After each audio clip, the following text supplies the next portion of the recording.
Okay. Hi, my name is Alexa Maraist. I'm in Kinesiology 205 Section 3. Today I'll be teaching you how to create a monthly budget using Google Sheets.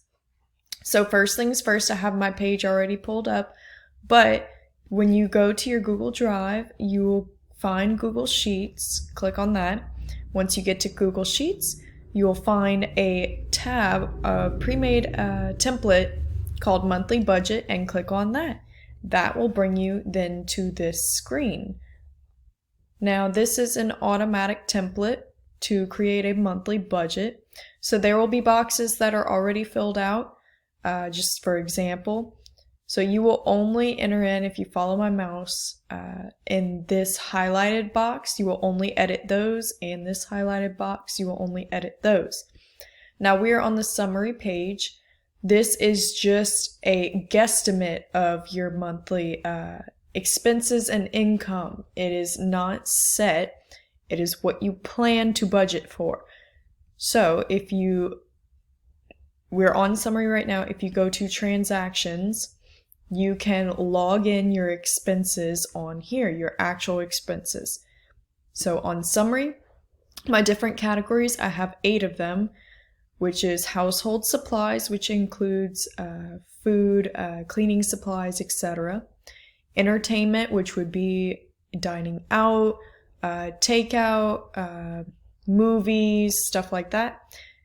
Then I have rent, utilities, transportation, cell phone, insurance, and clothing.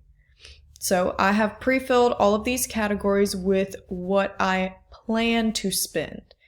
So if I plan this, I will stay within budget, but if I go above or below, it will calculate it. That will be the actual. So let's say household supply, or let's do utilities. So utilities, I'm going to set it as 300, being just that guesstimate transaction. You put your date.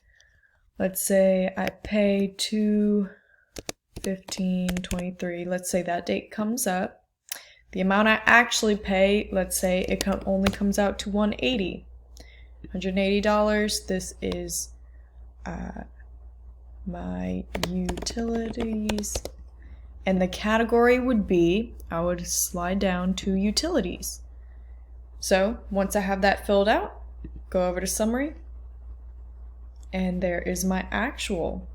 So it calculates all that in. You have your starting balance and everything. Once you start logging, it will all connect, and you can change the planned set amounts and change as it comes. So this is just a simple budget sheet, so it will become more complex as the month goes. Okay. All right, and that is it. Thank you so much.